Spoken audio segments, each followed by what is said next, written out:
These are all the books that I read in the month of October. So let's do my October wrap up.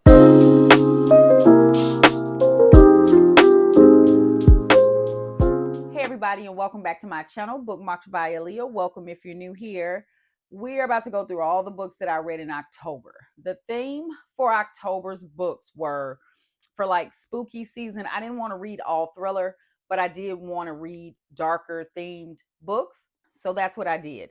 I just picked books in different genres that I wanted to read. I had like 12 or 13 on my TBR, but that was like really ambitious, and I knew I wouldn't get to all of those. I knew I'd pick between like 6 to 8 books, and I think I actually read 7. The day of me filming this, I'm actually reading one, so I'll be done with it before October, but I'm still in the middle of it, and I'm having a time with it, So in no particular order, first I'm going to talk about Ace of Spades. Some of these books I did talk about in reading blogs, so I won't go into too much detail about them. If you want to check out like real-time reactions or reviews or whatever, just check out like my last 2 or 3 like blogs that I did. But Ace of Spades by a name I will not butcher. This is a book that I probably put off over a year, and I don't even know why. I have another book by this author too, and both of them I just couldn't bring myself to read for whatever reason. I don't know if it's because in the back of my mind I knew it was YA. I have no idea. There was no rhyme or reason as to why I did not pick this book up, but I'm so glad I did. The people in this book frustrated me so much. But it was such a wild ride. This follows the only 2 Black teenagers, boy and girl, at an elite like private school. They start to get text messages from an anonymous person named Aces, and they're just like putting their business out there. They're being targeted for whatever reason. But what kind of switches it up is like they start sending text messages about other kids too. So it's kind of confusing in a way, but as you keep reading, you start to understand why they were targeted. You understand like why them is basically, you understand why as you keep reading. This book took me through so many emotions. It took me more through anger, frustration, because these 2 kids, they're in high school. They are trying to figure out who this person is. All of this stuff is happening to them. They're putting themselves in some dangerous situations, and they haven't told anybody. If this was me, I'm going to tell, even if I didn't feel like I could tell my parents, I'm going to tell somebody that I can trust. But halfway through this story, everybody became like sus. So they probably didn't know who they could trust and who they couldn't.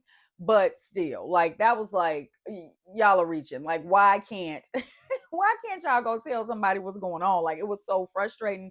But I'm so glad that I read it, and it definitely was a good time. And I do recommend this. I really do. I listened to this a little bit, and I read this a little bit. Basically all the books. I kind of like dabble in audio, but for the most part I do physically read my books unless I just can't and I'm just really into the story and I just like consume it majority audio. But it's good either way, because sometimes some books are better in audio if you're not feeling it physically. Where this one I think was 50-50. I felt it either way, like it was cool. So that's this one. I don't remember what I rated half of these books, so that's why I put it on the screen. Next I have Broken Country by Claire Leslie Hall. This was also on a vlog. Honestly, I think it was on 2 vlogs because it took me almost 10 days to read this book because it's slow AF. Slow in a good way though. Some books are slow and you're like, let me close this book and pick something else because I'm not about to read this slow book. It wasn't slow like that. Like it was, but I was in the story. Like the storyline was interesting enough that it didn't matter that it was slow, if that makes sense. So this one follows, it's a love triangle. This follows Beth, I think her name is. This follows Beth, Frank, and Gabriel. Beth and Gabriel were together when they were younger. Frank always like really was infatuated with her and really like loved her like in his head, but they were never together. So Beth and Gabriel break up because of a reason, and she ends up marrying Frank and spending her life with Frank. So you're going through dual timelines. So you're going from like when they were younger and then until they're older. Something tragic happens with Beth and Frank. They lose their son, and she's trying to deal with that. Gabriel ends up moving back to their small town So you kind of know how this goes. And I did say it was a love triangle. So usually I'm not down for love triangles, but this one was done well, and it was done in a way that didn't make me cringe and be like, ugh, y'all are trifling. You know what I mean? Like, it wasn't like that. But this one got bumped up for the rating because of the plot twist that I didn't think was going to be in it. This just didn't seem like, reading the book, it didn't seem as if it would be the type of book that would have a plot twist, because it's not a thriller. Not that only thrillers have plot twists. It's just like that. Those are the books that usually have them, for the books that I read. A lot of times you don't get those. So in my head, I'm thinking I'm reading like an historical, book set in the 1950s, 60s. Like, I just think I'm reading a little, like, a story. I'm not thinking, just a regular, like, literary fiction. Like, I'm just not thinking I'm going to get what I got in this book. So from that point on, I was in it. Somebody ends up on trial because there ends up being a murder.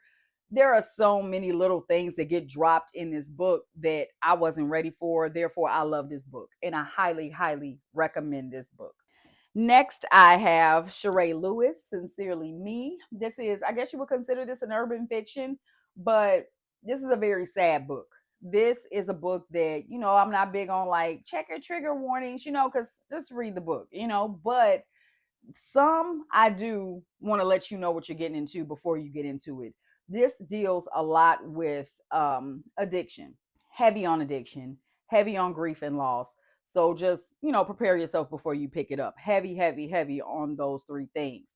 This follows Solana. Solana has a troubled life with her family. She's basically estranged from her family for an unknown reason. At the beginning of the story, we do find out why, but going into it, she has a troubled life, estranged from her family, but she's very close with her sister. So she does try to pop in and out, just, for the love of her sister. She ends up, she just kind of does her own thing. She hops around from man to man. She messes with married men. She's kind of trifling a little bit. She a little, but she ends up meeting Seven. Seven is like a stand-up dude. Like, he is a good guy. He's had a troubled life. I'm not going to say he had a troubled life. He's had some issues growing up. And he's also is in a situation currently when he meets Solana with his mom and his sister. And they meet, they're kind of from two different worlds in a way, and they collide basically. And he's trying to figure her out. She's trying to understand, like, how did this guy even come into my life? I'm not deserving of this type of love. And you're following their love story. I don't know how to say this, but this story it's sad, and the ending I was not ready for at all. Like, I thought I knew where the story was going to go and how the story was going to end, but no, I did not. And I may or may not have teared up a little bit. I will say that. And just go in this book with caution. Know that it's not your typical love story. It's just not. And it's real, it's raw, and it could be emotional for some. Then I have Lights Out by Navessa. Is it Navessa or Navessa? Navessa. I'm going to say that. Navessa Allen, Lights Out. This is the first book in the, I don't know what this series is called, Into Darkness series. So this is the first book in this series. Second one is Caught Up, and I think a new one called Game On is supposed to come out either later this year or early next year. I can't remember. This was a fun time. This is a dark romance. And I talked about this on the vlog as well. So the girl, God, I can't remember these people's names. So I'm not even going to try. So the main female character, that's going to bug me, y'all. Hold on. Josh and Allie. So Allie is a trauma nurse, and in her pastime, she has a masked man kink. She basically likes to watch videos online of masked men doing freaky-ish. Basically, hey, I'm not judging. Do you, boo? She's obsessed with this one guy. So she has like a on and off again boyfriend or whatever, but she is obsessed with this dude online. I can't think of his name right now. Online, but she basically is like wishing, sending him messages, things like that. Basically, like, I want you to break into my house with your mask on. And, you know, you know. So freaky. That actually happens. And it this is so crazy. Like, I can't even explain this book, y'all. Just know it's a freaky fetish that they have. She ends up revealing who this masked man is, and it goes from there. And the things that happen in this book are very dark, but in a funny way. If you have read like the Butcher and Blackbird series, that whole series where it's a mix of everything in one book, this would be good for you. If you enjoy that, this would be a good one for you. This is just simply a good time. Is it something that I'm like, everybody has to read this book, it was so good? No, but it was a good time. It's a good book to throw in when you're just kind of bored with your romance, or you're bored with your historical fiction, or you're bored with your thrillers. Like, you get kind of everything in this. So you get kind of rom-com, you get a little bit of romance, you get thriller, you get suspense, you get mystery, you get a lot of stuff in this. I was giggling so much in this book. It was recommended to me that I listen to this book, but y'all know me, I can't listen to a book from beginning to end. That's just very hard for me to do unless I just have to. And I appreciate whoever told me to do this, because when I listened to it, it was so much better. The narrators, it's dual narration, which I love. And the guy is what did the story. Like, he is just so dry, and I love dry humor. It's the inflection in the voices that gave it like the feel and the tone of what it wanted you to get, from the book or whatever. And it was a good time. It looks like it's a thick book, but y'all, it goes so fast. It goes so fast. I cannot wait to get the second book. I heard that the second book was nowhere near as good as this, but that's the same thing as like Butcher and Blackbird to me. When I read the Butcher and Blackbird, loved it. Read Leather and Lark, I was like, what is this? And I think just because the wow factor was gone. You know what I mean? I knew what to expect. So it wasn't as thrilling. And y'all, I still haven't gotten to the third book, Scythe and Sparrow. Like, something won't let me read that book either. But I don't know. Whatever. I'll get to it when I get to it. At least I'm going into this series knowing that I may or may not like that second book, but I'm gonna still give it a fair chance. And I'm gonna get it. And it's gonna be sitting here waiting for a time like this when I want to break up some stuff. Good time though. Then I have Me-Cherae, Southern Storms. This is in the Compass series. This is a series I recently got. This is the first book in there. This follows Kennedy and Jax.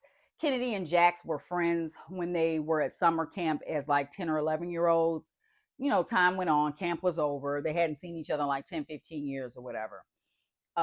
Kennedy is married, and she is in a bad situation. I'll say that. She is in a very bad situation with her husband and her life period.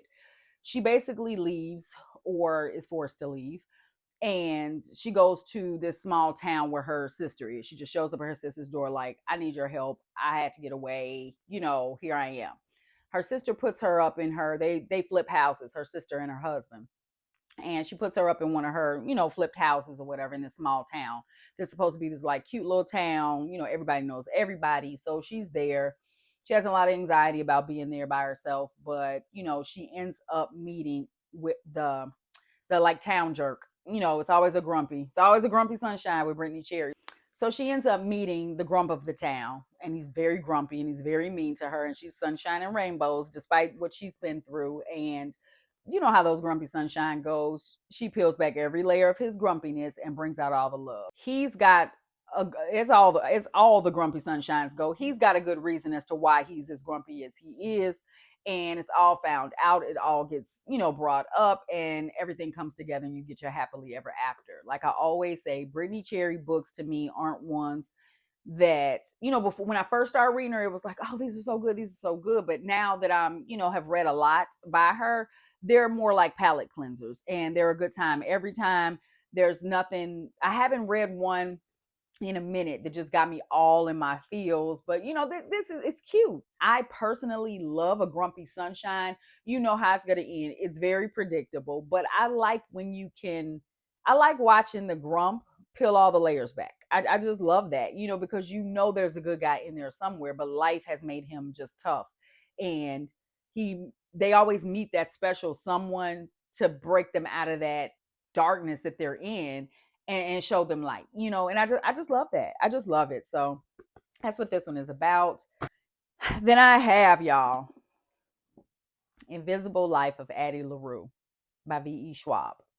I talked about this in a previous vlog as well, so I'm not going to go in crazy detail. What I am going to say is I put this book off. I DNF'd this book 2 years ago, and I just decided to pick it up. What did somebody leave? Somebody left a comment under the video where I read this book, and I think it was Cat Pablo. Dang, I can't remember how she worded it, but it was the exact feeling. Like, Addie chose me when I was ready, as opposed to me choosing Addie. In so many words, I'm butchering how eloquent it sounded when she said it, but in so many words. So I DNF'd this book 2 years ago, and something wouldn't let me give it up. Like, all the unhauls I've done, all the little free library drop-offs I've done, like, I've never thought about sending this book, because something about this book, even when I wasn't into it, it stayed in my mind, y'all. When I say for 2 years, every time I walk past this book, I think about it. I remember, y'all know, I can't remember the characters' names in 1 month of me reading a book. I can't remember nothing about some of these books sometimes, from month to month. I can't remember them all. This, I remember I stopped at like page 120 something. I remembered every single detail that I read from 2 years ago. So that let me know I need to come back to this book. So I did. And I'm so glad I waited to read this book, because it was, this was my favorite book of the month. I will say that. This is, well, the one I'm reading now is it's a close second. But right now, this is my favorite book of the month, because it just left a mark on me. Like, I'm not going to forget Addie at all. So anywho, it's about Addie. Addie, it's dual timeline. So you're going between 1700s in France to 2014, which is considered present time in New York City. So Addie is about to get married, or she did get married, I can't remember. And she don't want that life. She runs off, and she's just like, I can't do this. I don't want this life. I don't want to just be somebody's wife. So she's praying, and she was always taught, you don't ask for what you want. You don't pray at night, because you don't know what God you're praying to, basically the devil. You don't know what's out there. You pray in the daytime, you pray when the sun's up. You don't pray at night, because all the evil is listening at night. So she's not thinking that. So she's just screaming like, oh, I don't want this life. I just want to be free. I just want to live. I just want to live my life. I just want to see it all, be it all. And she gets just that, except now she's immortal. She's going to see the world. She's going to live life, because she's not going to die. So when you're in 2014, she's like 300 years old. She has lived every life. She has lived in every state. She's lived in every city. She's gone everywhere. And the bad thing about it is no one remembers her. If she meets you right now and you go to the bathroom and then you come back, you don't remember her. That's got to be a lonely life. That's got to be a sad life, a frustrating life. Ain't no way. I would have made it 300 years in this life. I would have made it 30 days. Kudos to Addie for that. But she walks into a bookstore. She steals a book, and she comes back the next day, either to like return it and take another book or some minor detail.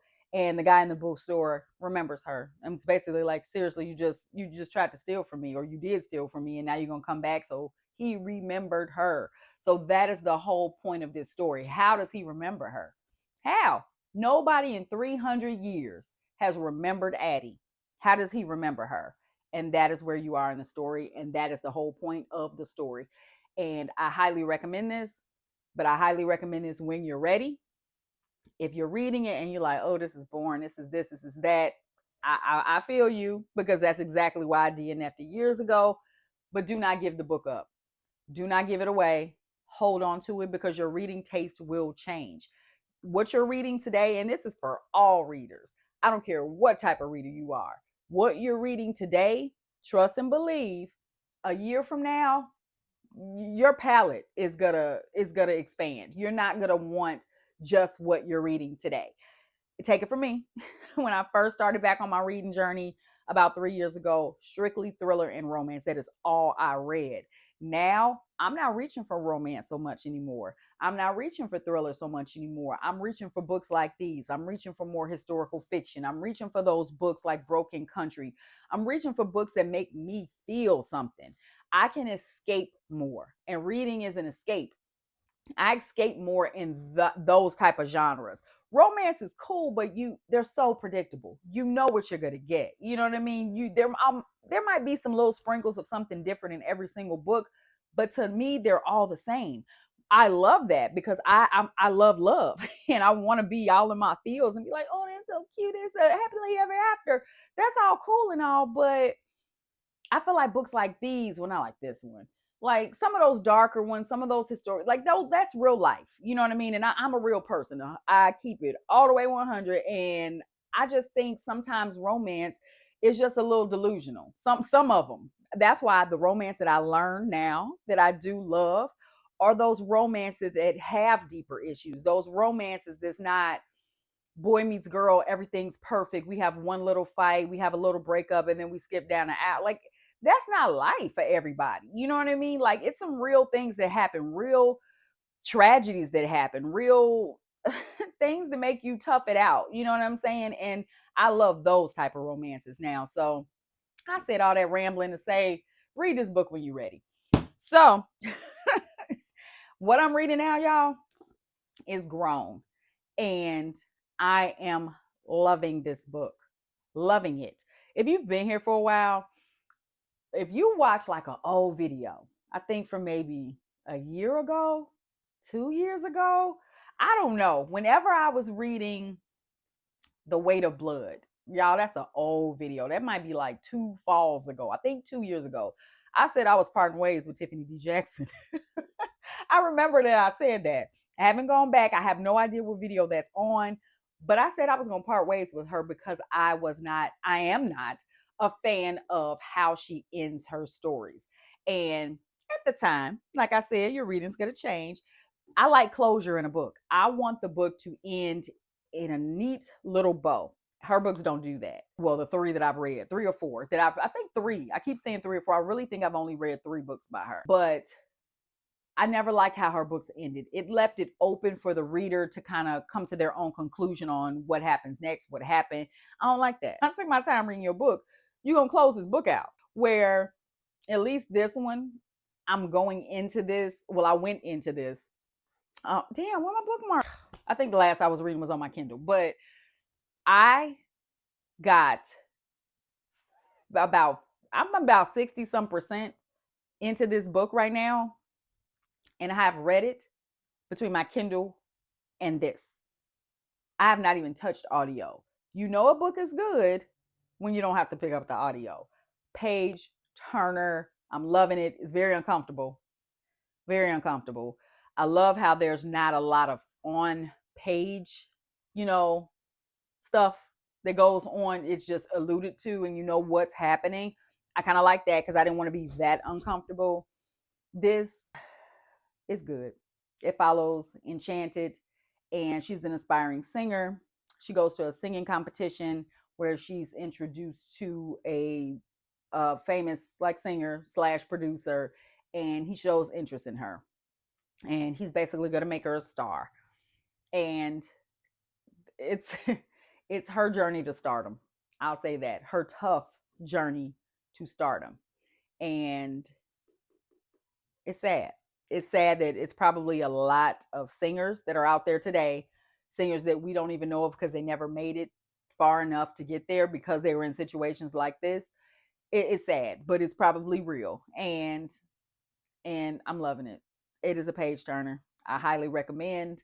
I don't know if this is going to end like the rest of her books, but honey, I'm into this. I forgot so on my Kindle, I didn't have this book physically. My accidental book club with the girls, we read John Marr's You Killed Me First. Such a wild ride. Such a wild ride, y'all. I have never read a John Marr's book. I know he's got like 349 books out here, but I've never read one. So I was kind of reluctant because, y'all, I don't read a lot of male authors, and it's not on purpose. Like, it's just really not on purpose, but I've noticed that I don't read a lot of male authors. So I went into this book like, I'm not going to like this book. It's a male author. you know, blah, blah, blah. I get into this book. It's written like a woman.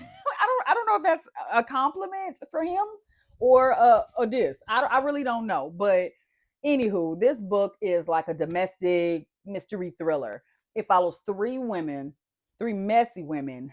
Who is it? Margot, Liv, and Anna, I believe. I don't know. I think that's their names. And I think it's Liv that moves the new girl in the neighborhood, basically. So she moves in. Anna and Margot are already there. They become friends.